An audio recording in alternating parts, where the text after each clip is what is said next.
Hi, this is Ray Robbins, and it's my distinct pleasure to introduce a very old friend of mine whose professional credentials are very impressive. He's a medical doctor who also holds several other pertinent degrees in biology, chemistry, and has a master's degree in cellular physiology. This well-known pathologist holds memberships in the Texas Academy of Science, the American Medical Association, the American Society of Clinical Pathologists, the American Federation of Clinical Research, to name just a few. He has held research positions in polymer chemistry, bacteriology, pathology, and physiology. He is also well written and has been in over 80 publications. He served as the chairman, board of directors, chief of staff for a major Dallas metropolitan hospital. This incredibly cerebral and academician is also an excellent speaker, and we frequently introduce him as a combination between Louis Pasteur and Johnny Carson, Dr. Reginald McDaniel.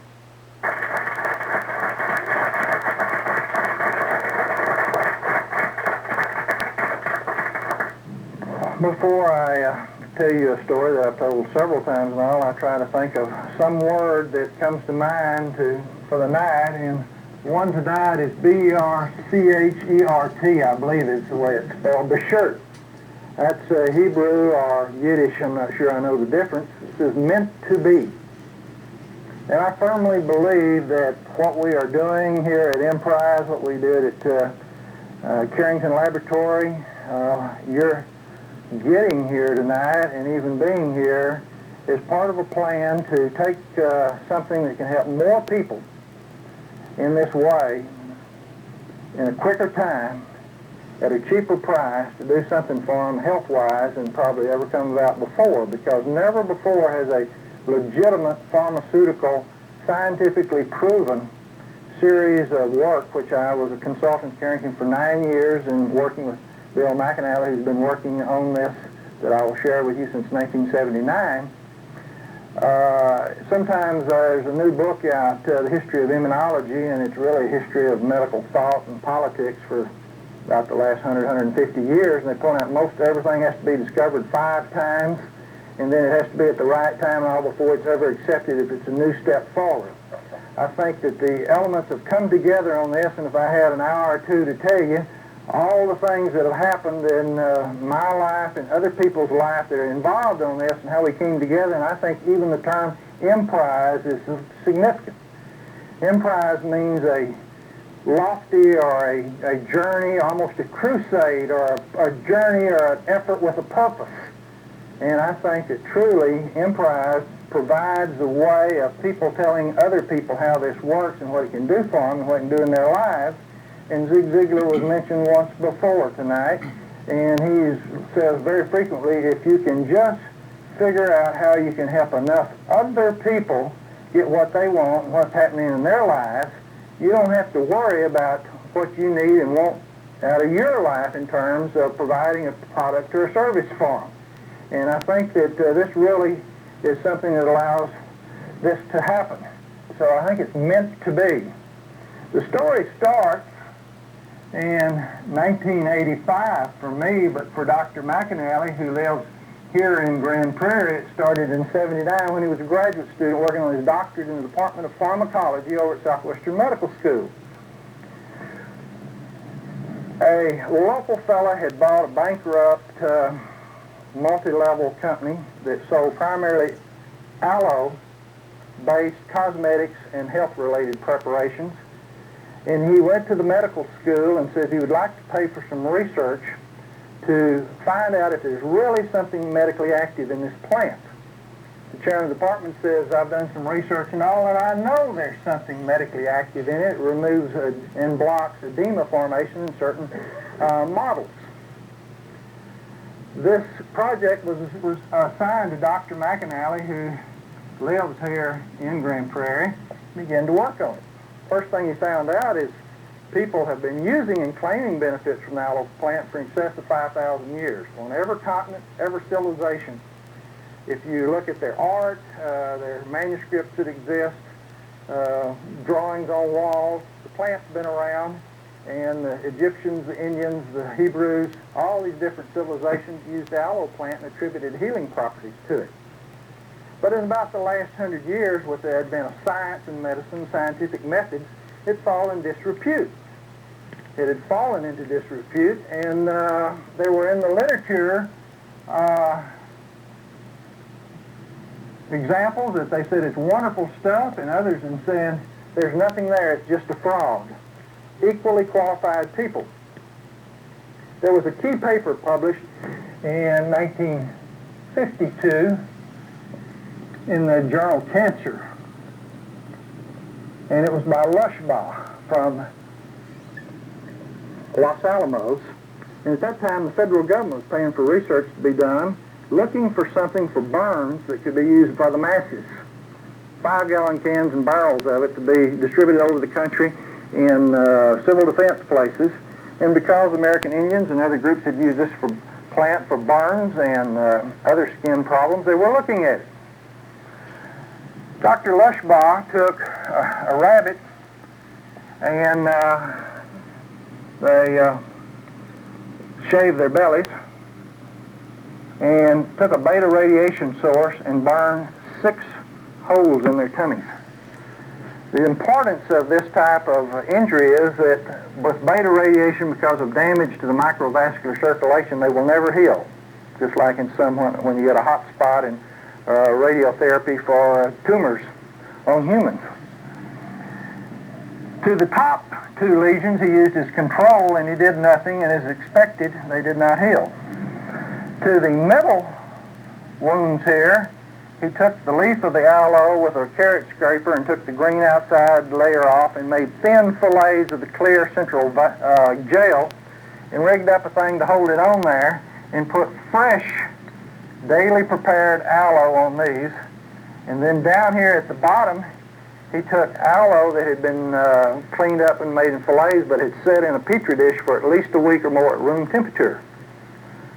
Only these in the middle with the fresh healed. These continue. And his conclusion in his article was, this is a very interesting phenomenon, it needs to be studied further.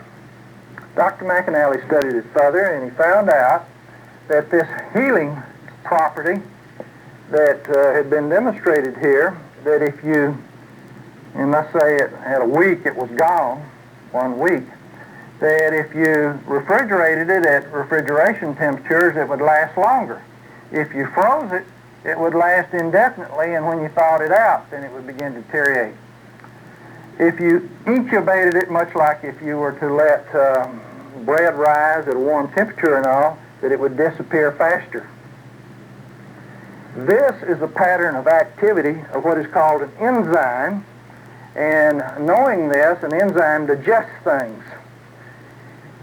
McAnally began to set up a system of different substances and added to the gel to preserve that healing property, and eventually hit on one. And then, even at room temperature, when you added it to the gel, it would have a shelf life. It didn't disappear. At that point, 2 things happened. I'll tell you what McAnally did, because that's important to what we're doing here. With the container which the healing property did not disappear with shelf life, he found out, he analyzed it, and found out it was about 98.5% water and then 1.5% solids. In analyzing the solids, he found out he had about 50 in significant amounts, though this is not a lot of amount anyway, different compounds and substances, that if you really went into the trace materials, that were up to nearly 200, very small amounts. Then he took this most common material in there and fractionated it and separated it and began to test each one, trying to find out where the healing activity was in this fluid.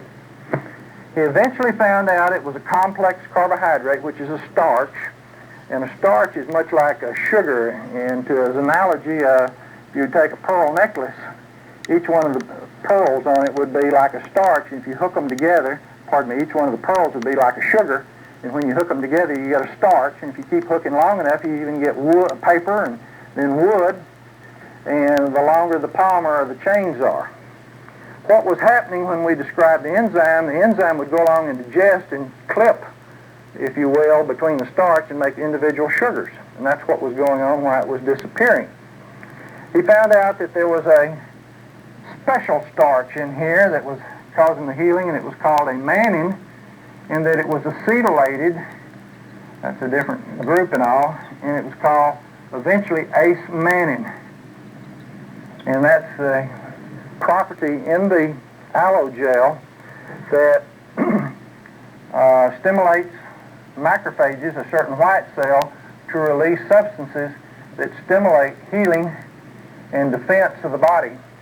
And there's a lot of potential if you stimulate general defense and healing.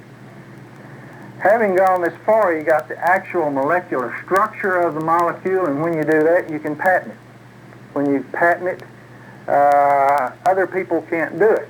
And that's the reason when it's combined into products, you're not going to go down to the grocery store or the drugstore and see the same thing on the shelf there being sold for a fraction of whatever you can sell it for as a loss leader. So you get protection. In fact, there are over 56 patents now worldwide on this material, and he also patented the processes and then patented the uses. And that's where I got involved when he asked me to help him with the uses. When Dr. McDaniel came to me in 1985, the other side of where I said two things happened once he got the shelf life had brought them to me.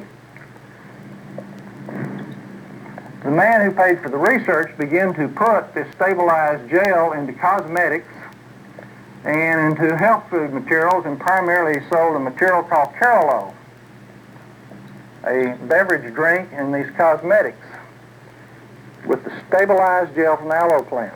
First thing that happened was that after about 6 or 8 months of using a night moisturizer they made, and probably the significance of that is you put it on and you leave it.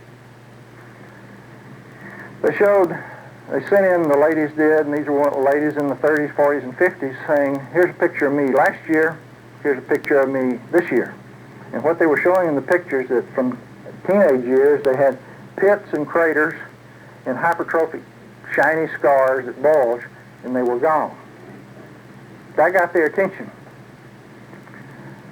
The other thing that happened in 84 and 85 is 8 AIDS patients contacted them and says, my mother, my aunt, my grandmother, my nosy next door neighbor made me drink your juice. Before I drank your juice, I couldn't go to work, couldn't go to school, had fever and chills, fatigue, various infections, and problems were associated with AIDS. I drank your juice for about 3 months. Now I'm back in school, back at work. I don't have any symptoms. Thought you'd want to know.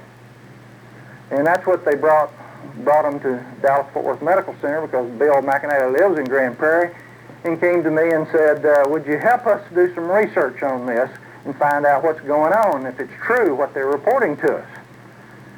Well, I knew about the aloe plant. My mother used to have it in the kitchen and all, and when they told me this story and all, my response to it was, get serious. No way. At that point in time, we didn't know what caused AIDS syndrome, but based on experience, I thought it was most likely a virus, and most anything that is good for a virus is so toxic and so potent it's almost as bad as the disease that you're trying to treat if you take it. And something as mild as this having any benefit was just absurd, something you put on the skin.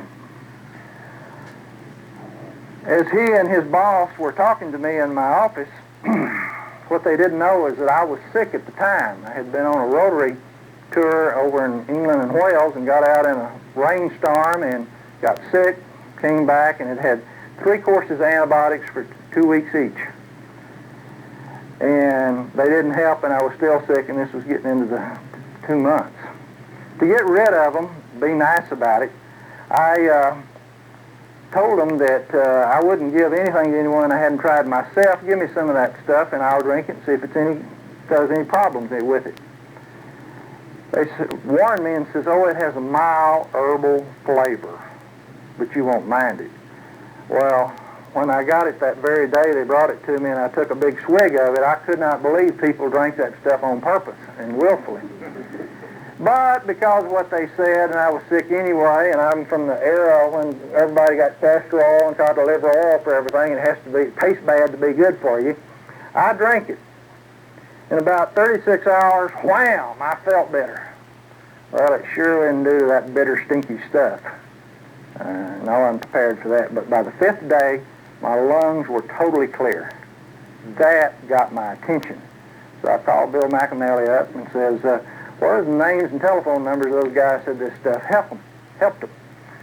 So I got on the telephone, and they ranged from Birmingham, Alabama, through Houston, Southern California, on up to Seattle, Washington. I interviewed them, and they all told about the same story, had similar symptoms. Figured out they were drinking about 3/4 of a bottle of it a day and all, and that they had benefited, they said. I wrote about a half-page letter to Dr. McAnally in Carrington Laboratories, and basically said it's probably a 1 in a million shot, but a lot of drugs have been found in plants before, and it deserves being looked into, but it probably won't help. I thought I was through. And in short order, they were back knocking at my door saying they wanted me to do a clinical pilot for them. And I said, well, I am a physician, but I'm a pathologist, and I'm not an infectious disease specialist. You ought to go to a medical school and have them do it there in the right environment and all, where they're experienced and all. About 5 years later, as they kept coming back to me, I found out they had been doing that, but nobody would give them the time of day. And as they kept after me, finally my ego got higher than my IQ, I guess, and I agreed to do it. And we did, and I'll try to cut this down a little shorter. Before it was over with, we got an FDA permit to treat the first group of 14 patients, and then 15 patients, and then 26 patients, all pilot studies with the active ingredient from this.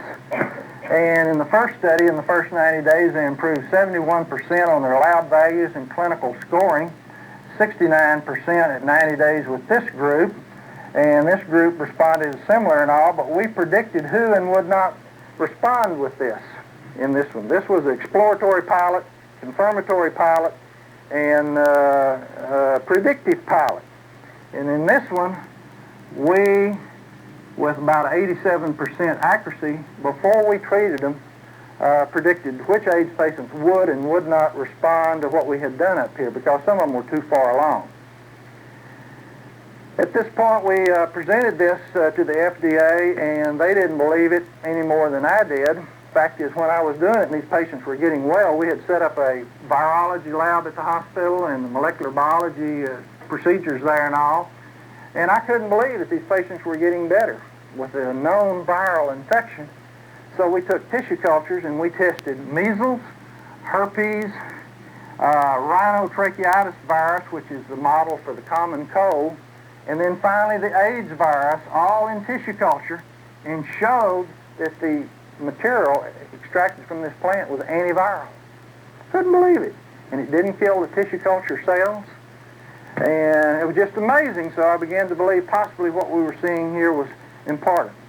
To try to bring this to a more rapid conclusion, we eventually presented this at multiple places over the United States, and nobody believed it. We went to England and Scotland, they didn't believe it. We even presented it in Stockholm at the 3rd International AIDS Conference, and people didn't believe it. But we finally presented all this data in Jerusalem at a conference, and a Dr. Nathan Klumek saw it and said, gee, nobody ever told me about this. Now, you probably don't know what that name means any more than I did at the time. But Dr. Klumek's from Belgium, and he's the first physician who wrote a paper and identified the AIDS syndrome. He was turned down by 6 journals and wouldn't even print it before anybody would pay him any mind. So I was among good company as far as anyone that wouldn't believe. In Belgium, he did a double-blind placebo study and confirmed that the patients get better clinically. Some of their laboratory work, as we had found, got better, and that it decreased some of the toxicity of the AZT molecule. He presented his work beside ours at the 6th International Conference in San Francisco for AIDS, and the Canadians saw it, and they said, this is very interesting.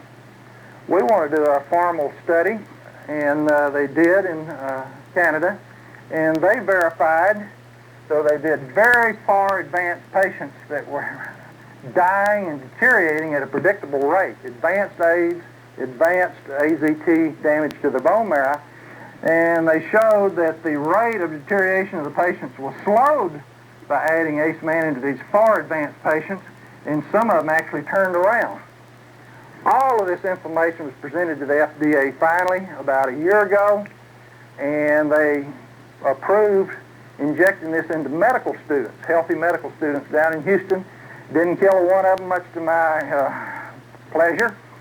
I thought we had the potential to really be ruined there.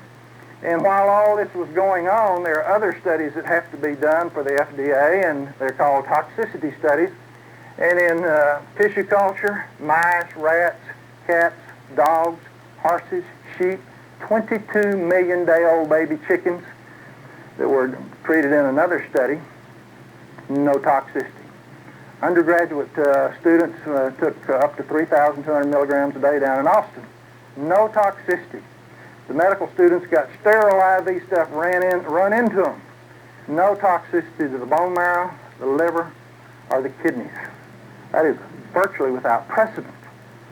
Because the father of pharmacology, Paracelsus, said all drugs are poisons. The benefit depends on the dose.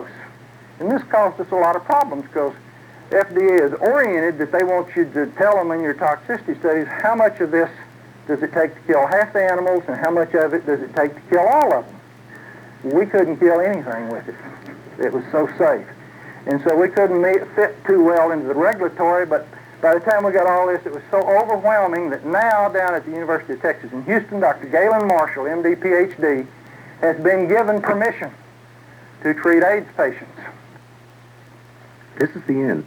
Up to this point, we've been developing the history of how patients came forward telling how the aloe drink made by Carrington Laboratories had helped them. So in fact, Dr. McDaniel and I would like to say how smart we are and intelligent, but the truth of the matter is we were just smart enough, intelligent enough to listen to patients and believe and examine what they've told us about what this ancient plant that has been around since the edge of civilization has been doing for people. And we developed the history of this. Now I'd like to get into a little more about the mechanism of action and how we use this in a scientific basis.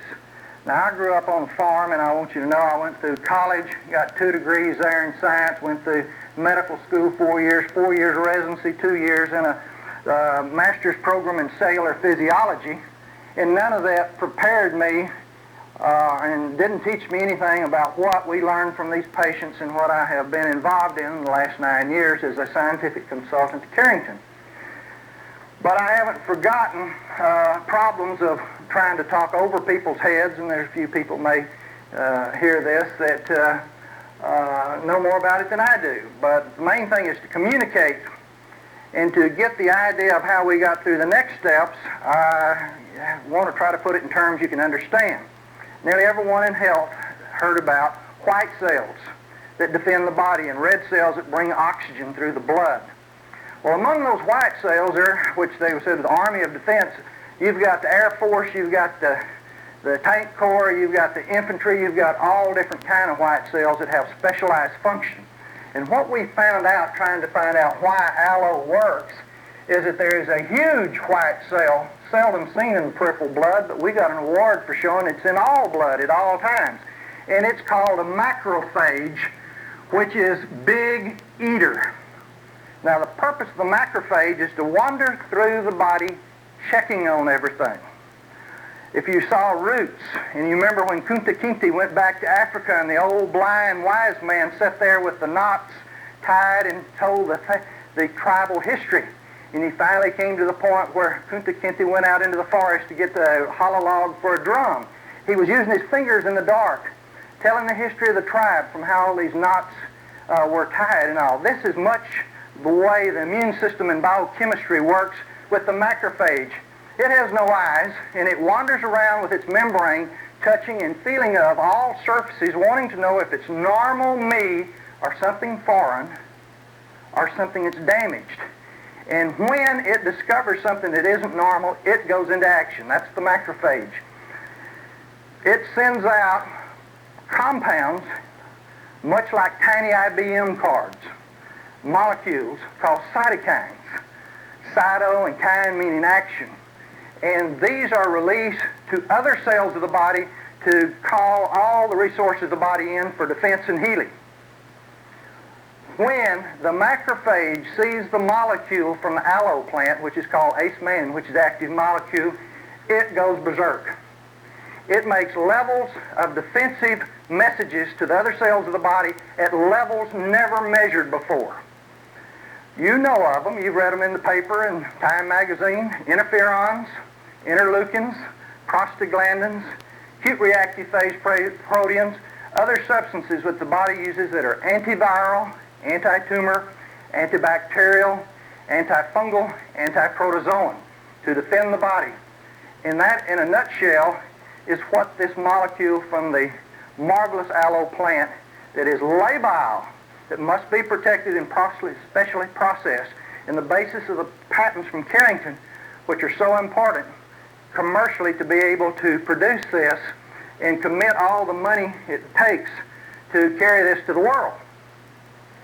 Now, to find out this mechanism of action, we went to the Immunology and Microbiology Department at Texas A&M School of Veterinary Medicine, and primarily under the guidance of Dr. Ian Tazard, internationally recognized author and immunologist.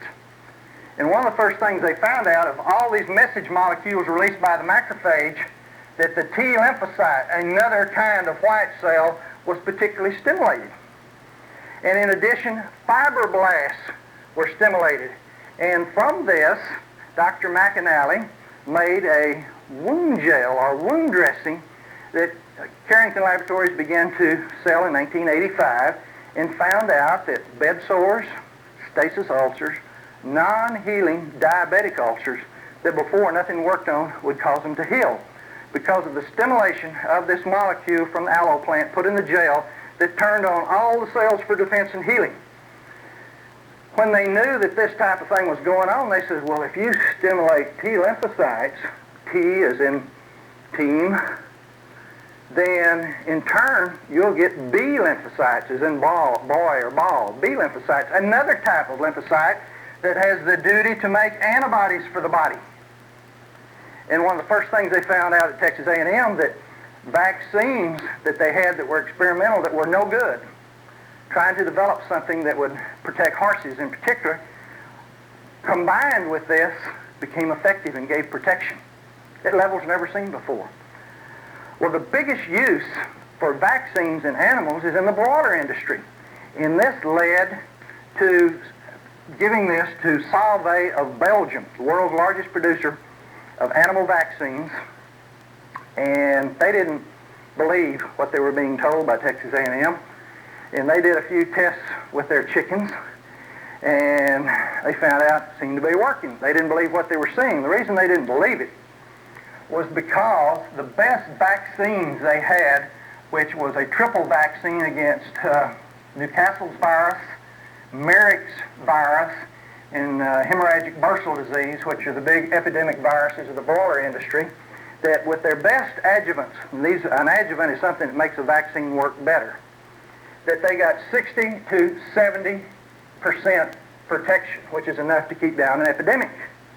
When they added only 100 micrograms of acemannan, that's just a few grains of salt in an amount, that's micrograms, you got 90 to 97% protection with their vaccine, roughly a 30% improvement. Not only did they get this, but the Merrick's acute viral syndrome was stopped, but the vaccines that they had did not stop the chronic effect of those viruses, because Merrick's virus is an oncogenic virus, and that means it causes tumors. And this is the biggest cause of loss in the broiler industry. They go through every expense they have, and they have the chicken hanging with its feathers off, ready to be chopped up, and the FDA inspector looks at it and condemns it, goes to the trash, because the chicken has T-cell lymphoma, which shows as blotches in the skin of the chicken. That's the biggest loss. This addition of acemannan to the vaccine totally eliminated that loss and has revolutionized the economics of the broiler industry. Another nice thing they found out is that the chickens gain more weight on less food in 80% of the broiler houses. The other thing is they had no toxic or adverse events in giving this. Nothing went wrong.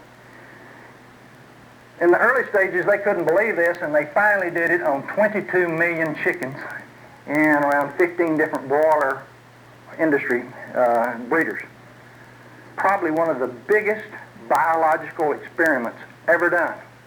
And they launched this, and now into the third year, in excess of 5 billion chickens have been treated with this combination of the best vaccine and now what is known as the best adjuvant that works through stimulating the immune system. And if you ate chicken in the last year, you more than likely, greater than 100% probability I'd go as far to say, had chicken that the day it was hatched got this. And in those 5 billion chickens, there has not been a toxic or adverse event indicated. Now, we weren't through. In addition, we found out that there's a condition called ulcerative colitis and Crohn's disease. This affects about 2 million people in the United States. About 300,000 of them are under 20 years of age. Much to my amazement, I found out this is the #1 cause for insurance expense for health programs. I asked some insurance executives, how could this be? Cancer, heart disease, leukemia, Alzheimer's and all. And they said, well, those people die. Usually comes on in maturity, but it says ulcerative colitis Crohn's disease comes on in usually adolescents or children, and it stays with them, and they live in their 50s, 60s, 70s often. So they have multiple hospitalizations, multiple surgeries, all the time going to the doctor. Well, we did an FDA individual physician IND on this, and we showed that 90% of the patients we tried it on that were not responding to any kind of therapy would go into remission in less than 2 weeks, and some of them were gaining weight by 2 weeks. These are people debilitated due to bleeding and excess fluid loss from their bowels. Now, after that pilot study had been done at Vanderbilt Medical Center, Nashville, Tennessee, they've done as the home site, they've done a 6-center FDA study on ulcerative colitis Crohn's disease, and based on the results they saw in this double-blind placebo study, they're going to move ahead with further studying to make this available to people. So we're very proud of that, which came out of understanding how aloe works. What can this do for the future? In knowing how it works through the macrophage, which checks through the body anything that's wrong, and that this molecule stimulates it, we have found that virtually any condition that's abnormal in the body, when the Manalo is given, the body attempts and works harder to heal or correct the problem. In fact, Dr. McDaniel, Dr. Bob Carpenter, and I have filed over 100 use patents on this because it has been shown in actual cases in the clinic to have been benefit in multiple diseases. In addition, we have found, just like the adjuvant activity with the vaccines, that if you combine it with drugs that are very toxic, such as chemotherapy for cancer, or some fungus and tuberculosis and pneumocystis that's in the AIDS patients, that the drugs that work very slowly and very poorly, or if at all, combined with this by stimulating the immune system and general defense, become very active, and the patients get over the problem in a hurry. So we get some leverage action by combining with other substances to make them work better and decrease their toxicity to the bone marrow, liver, and kidneys of the person who receives those drugs. In fact, this molecule is already approved in injectable sterile form for 3 years by the USDA, U.S. Department of Agriculture, to manage fibrosarcoma in cats and dogs, and the veterinarians are finding that it works for virtually all kinds of malignancies. In a nutshell, the ace-banding molecule present in Manipold, which is taken from the aloe plant, stimulates the normal physiology of the body to levels of activity never seen before. and it is virtually non-toxic. This has never been seen in medicine before, not only the lack of toxicity, but in fact something that is good for so many different conditions. In addition, getting ready to make the drug available that's working its way through the FDA process, Carrington had to shut down research in 1982 to 83 because there was a freeze in the Texas Valley and it wiped out all the aloe plants. So they went below the freeze zone and bought a plantation in Costa Rica. This is in a volcanic valley. There's natural rainfall, no fertilizer, no insecticides or pesticides are used there or any surrounding farms. And now they make an extract of the aloe gel there. The leaf is approximately 98% water, so they take the water out and bring by air freight to Dallas, Texas, a patented nutritional grade product called Manipole. Manipole is then further processed to get it to a greater than 90% purity, and it becomes the FDA medication.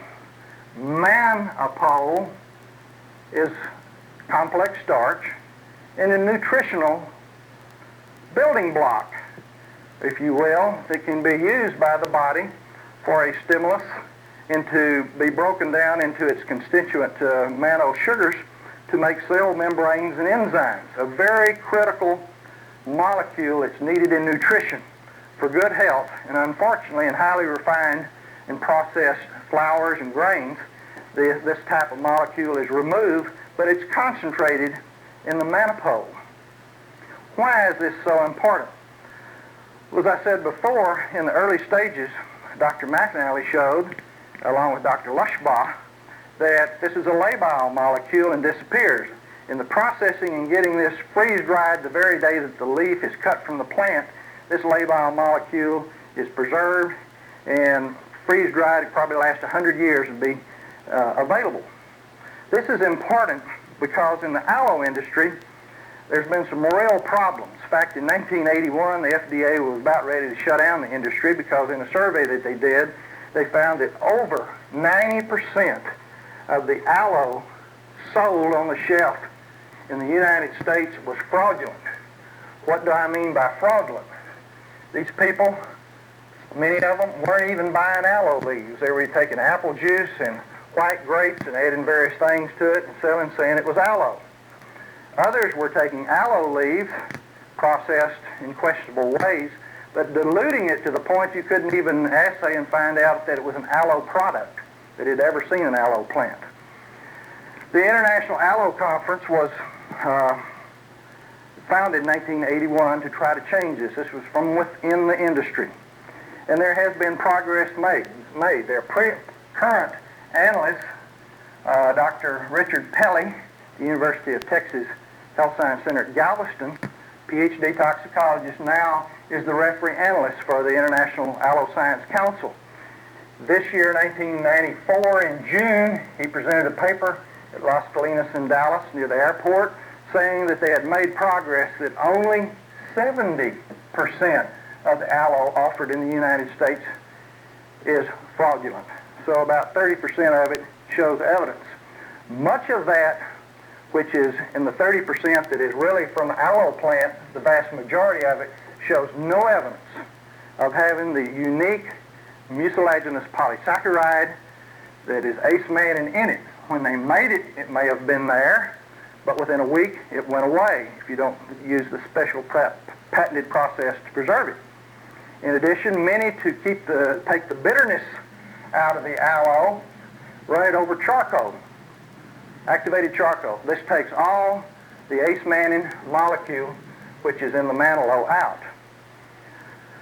So this provides a unique opportunity because with the setting up of the plantation and a processing plant down in Costa Rica in preparation for eventual FDA approval sometime in the distant future for the sale of the medication, they had the capacity to make many kilograms of Manipole.